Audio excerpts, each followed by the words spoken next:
বাংলাদেশের রাষ্ট্রপতি পদের কর্তব্য বিশ্বস্ততার সহিত পালন করিব। 23তম রাষ্ট্রপতি হিসেবে শপথ নিলেন মির্জা ফখরুল ইসলাম আলমগীর। পুরখাওয়া একজন রাজনীতিবিদ হিসাবে তিনি জনগণের কষ্ট উপলব্ধি করবেন এবং সবার প্রতি তিনি ইনসাফ করবেন। দেশের অভিভাবক হিসাবে, গার্জিয়ান হিসাবে তিনি কাজ করবেন। বিভিন্ন দেশের রাষ্ট্রপ্রধানের অভিনন্দন। সরকারের 6 মাসে বাড়ল মন্ত্রিসভার কলেবর। নতুন মন্ত্রী হলেন 4 জন, 2 জন প্রতিমন্ত্রী।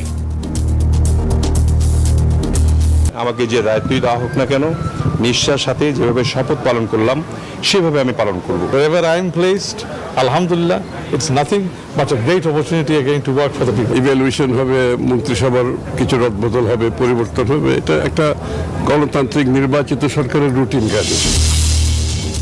কমছে ডিজেলের বৈশ্বিক সরবরাহ, প্রভাব পড়তে পারে বাংলাদেশেও। অগ্রিম ক্রয় প্রক্রিয়া শুরুর পরামর্শ। সব মিলে সাপ্লায়ারের সঙ্গে কন্ট্যাক্ট করে আবার এই পুরো এই তেল টানতেই পর দেখা যাবে ডিজেলের প্রাইস আবার আরেক দফা বেড়ে যাচ্ছে। শর্ত পূরণ সাপেক্ষে বেসরকারি বিশ্ববিদ্যালয়কে ট্যাক্স ফ্রি সুবিধা দেবে সরকার। বাস্তব ভিত্তিক শিক্ষা ব্যবস্থার তাগিদ। এত বড় অ্যালোকেশন কোন সময় কোন গভর্নমেন্টের সময় হয়নি। You know very well. Highest allocation দেওয়া হয়েছে।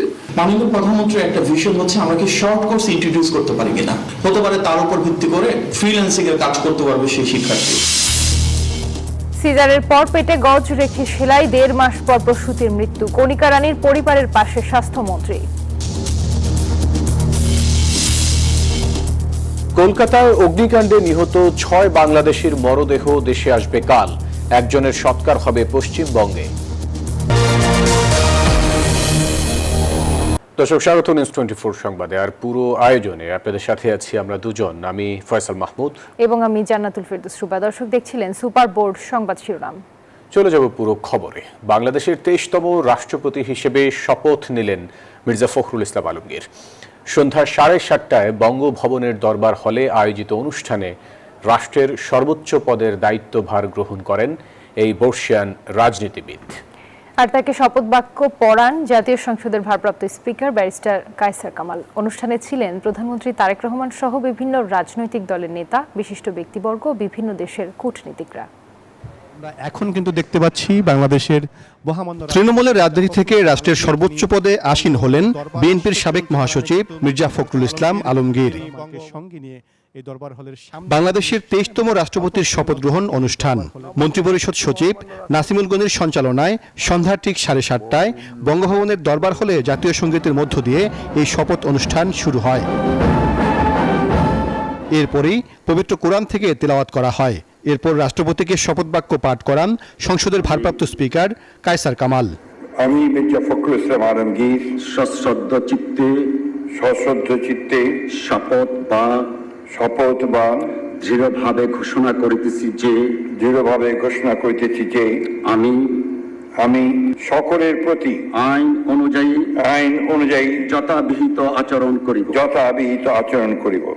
শপথের পর মির্জা ফখরুল শপথনামায় স্বাক্ষর করেন এবং ভারপ্রাপ্ত স্পিকার তা সত্যায়ন করেন।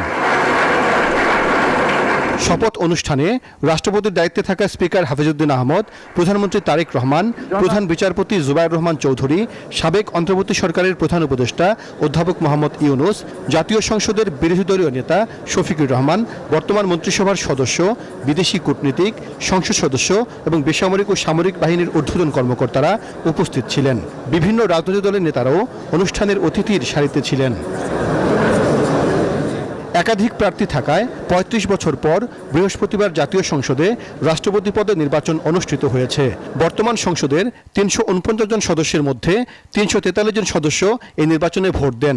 নির্বাচনে ক্ষমতাসীন বিএনপির প্রার্থী মির্জা ফখরুল ২৫৫ ভোট পেয়ে জয়ী হন। তার প্রতিদ্বন্দ্বী জামায়াতে ইসলামী নেতৃত্বাধীন ১১ দলীয় ঐক্যের প্রার্থী অলি আহমেদ পান ৮৮ ভোট।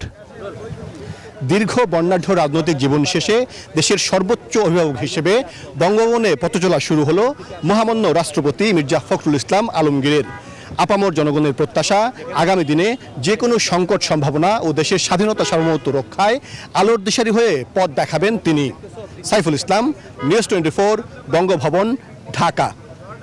দেশের সংবিধান ও সার্বভৌমত্ব রক্ষার পাশাপাশি জাতীয় ঐক্য প্রতিষ্ঠায় ভূমিকা রাখবেন নতুন রাষ্ট্রপতি, এমন প্রত্যাশা রাজনীতিবিদদের। বঙ্গভবনে নতুন রাষ্ট্রপ্রধানের শপথ অনুষ্ঠানে যোগ দিয়ে এমন আশাবাদ জানান তারা। সরকারি ও বিরোধী দলের নেতা এবং মন্ত্রিসভার সদস্যদের কণ্ঠে ছিল প্রাণঢালা অভিনন্দন বার্তা।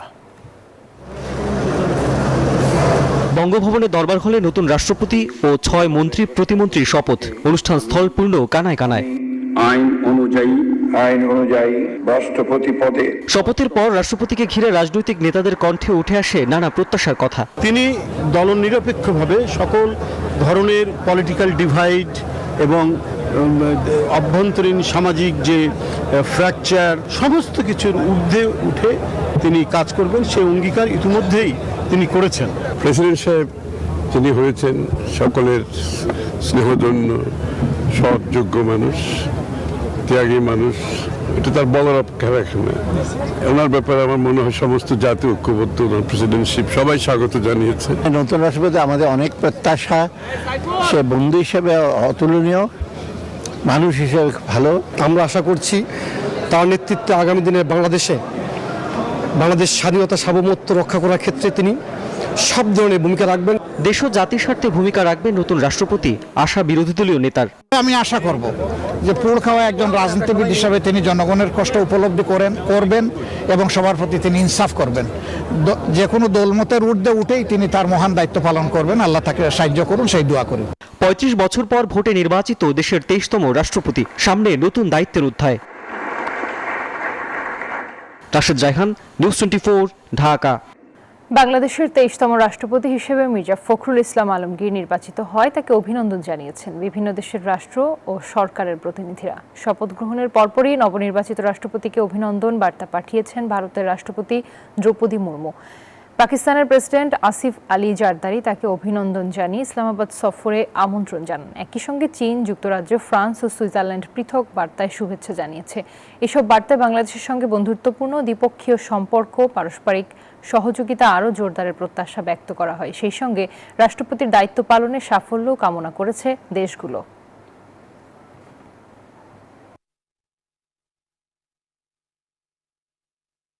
এদিকে শপথ নিতে যাওয়ার আগে প্রয়াত রাষ্ট্রপতি জিয়াউর রহমান এবং সাবেক প্রধানমন্ত্রী বেগম খালেদা জিয়ার সমাধিতে শ্রদ্ধা জানিয়েছেন নতুন রাষ্ট্রপ্রধান মির্জা ফখরুল ইসলাম আলমগীর। দুপুরে জিয়া উদ্যানে কবর জিয়ারত ও মোনাজাত করেন তিনি। দিনভরই তিনি সিক্ত হয়েছেন নেতাকর্মীদের শুভেচ্ছায়। 5 দশকের বেশি দীর্ঘ রাজনৈতিক জীবনের ইতি ঘটিয়ে দেশের 23তম রাষ্ট্রপতি নির্বাচিত মির্জা ফখরুল ইসলাম আলমগীর। মাননীয় সংসদ সদস্যগণ, শপথ নিতে যাওয়ার আগের দিনটি কাটালেন নেতাকর্মীদের উষ্ণ অভ্যর্থনায়। সত্যিকার অর্থেই এই গণতন্ত্রের জন্য তিনি লড়াই করেছেন, গণমানুষের জন্য লড়াই করেছেন। স্যারের সাথে দেখা হলো, সাক্ষাৎ হলো, স্যার বলল যে আমরা অনেক আনন্দিত এটা প্রকাশ করেছি। আগামী দিনে অবশ্যই এই বাংলাদেশের একটি আমূল পরিবর্তন প্রধানমন্ত্রী এবং এই রাষ্ট্রপতির মাধ্যমে এদেশে হবে ইনশাল্লাহ, আমরা সেটুকু আশা রাখি। এরপর বেইলি রোডের মিনিস্ট্রি মসজিদে জুমার নামাজ আদায় করেন নবনির্বাচিত রাষ্ট্রপতি। নামাজ শেষে মসজিদ থেকে বের হয়ে মুসল্লিদের সঙ্গে হাত মেলান তিনি। এরপর তিনি যান জিয়া স্মৃতি কমপ্লেক্সে। বিএনপি প্রতিষ্ঠাতা প্রয়াত রাষ্ট্রপতি জিয়াউর রহমান ও সাবেক প্রধানমন্ত্রী বেগম খালেদা জিয়ার কবর জিয়ারত ও শ্রদ্ধা নিবেদন করেন নতুন রাষ্ট্রপ্রধান। পুষ্পস্তবক অর্পণের পর দাঁড়িয়ে থাকেন কিছুক্ষণ, সূরা ফাতিহা পাঠ করেন মোনাজাত। সমাধি কমপ্লেক্সের চারপাশে নিরাপত্তা বেষ্টনীর বাইরে দলের নেতাকর্মী সমর্থক রাষ্ট্রপতি মির্জা ফখরুল ইসলাম আলমগীরকে হাত মেরে শুভেচ্ছা জানান। বদরুল আলম শাওন, নিউজ 24, ঢাকা। সরকারের 6 মাস পর বাড়ল মন্ত্রিসভার কলেবর। শপথ নিলেন আরও 6 সদস্য। তাদের মধ্যে পূর্ণ মন্ত্রী হিসেবে দায়িত্ব পেয়েছেন 4 জন, আর নতুন করে 2 জন পেয়েছেন প্রতিমন্ত্রীর দায়িত্ব। রাতে বঙ্গভবনের দরবার হলে তাদের শপথ পড়ান নতুন রাষ্ট্রপতি মির্জা ফখরুল ইসলাম আলমগীর। দায়িত্ব নিয়েই 4 মন্ত্রী ও 2 প্রতিমন্ত্রীকে শপথ পড়ালেন দেশের 23তম রাষ্ট্রপতি মির্জা ফখরুল ইসলাম আলমগীর। সরকারের মন্ত্রীপদের কর্তব্য বিশ্বস্ততার সহিত পালন করিব। বঙ্গভবনের দরবার হলে শপথ নেন মন্ত্রিসভার নতুন 6 সদস্য। অনুষ্ঠানে উপস্থিত ছিলেন প্রধানমন্ত্রী তারেক রহমান সহ সরকারের গুরুত্বপূর্ণ ব্যক্তি ও রাজনৈতিক নেতারা। প্রথমে পূর্ণমন্ত্রী হিসেবে শপথ নেন বিএনপির স্থায়ী কমিটির সদস্য ডক্টর আব্দুল মঈন খান। এরপর শপথ নেন আন্দালিব রহমান পার্থ, রাশিদুজ্জামান মিল্লাত ও সাচিংপ্রু জেরি। পূর্ণমন্ত্রীদের পর প্রতিমন্ত্রী হিসেবে শপথ নেন হুমায়ুন কবির ও শামীম কায়সার। সশস্ত্র চিত্তে নির্বাচনী ইশতেহার বাস্তবায়ন, অর্থনীতি শক্তিশালী করা এবং জনসেবাকে আরো কার্যকর করতে কাজ করবেন জানান নতুন মন্ত্রী ও প্রতিমন্ত্রীরা। মাননীয় প্রধানমন্ত্রী আমাকে যে পূর্ণ দায়িত্বটা দিলেন, সেই দায়িত্ব যাতে পালন করতে পারি সেই জন্য আমি আপনাদের সকলের কাছে দোয়া চাই এবং আমি আশা করি যে আগামী দিনে আমাকে যে দায়িত্বই দেওয়া হোক না কেন, নিষ্ঠার সাথে যেভাবে শপথ পালন করলাম সেভাবে আমি পালন করব। আজকে আপনারা দেখছেন যেটা এটা নতুন আরেকটা অ্যাসাইনমেন্ট আলহামদুলিল্লাহ মাননীয় প্রধানমন্ত্রী আমাকে দিয়েছেন এবং আমার কার্যক্রমের উপর উনি আস্থা রেখেছেন, আমি গর্ব করি।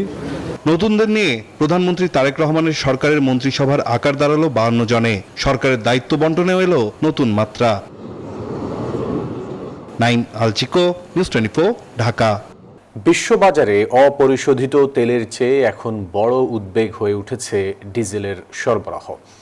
মধ্যপ্রাচ্যে যুদ্ধ, হরমুজ প্রণালীতে জাহাজ চলাচলে বিঘ্ন এবং রাশিয়ার রিফাইনারিতে হামলার কারণে কমছে বৈশ্বিক ডিজেল সরবরাহ, যার সরাসরি প্রভাব পড়তে পারে আমদানি নির্ভর বাংলাদেশের ওপরও। বিশ্লেষকেরা বলছেন, জ্বালানি তেল আমদানিতে সরকারের বাড়তে থাকা ব্যয় লাগাম ছাড়িয়ে যেতে পারে। তাই এখনই অগ্রিম ক্রয় প্রক্রিয়া শুরুর পরামর্শ তাদের। হরমুজ প্রণালীতে জাহাজ চলাচল ব্যাপকভাবে কমে যাওয়ায় মধ্যপ্রাচ্য থেকে জ্বালানি সরবরাহ মারাত্মকভাবে ব্যাহত হচ্ছে। একই সময়ে ইউক্রেনের হামলায় রাশিয়ার কয়েকটি শোধনাগারের কার্যক্রম ক্ষতিগ্রস্ত হওয়ায় দেশটি ডিজেল রপ্তানি কমিয়েছে।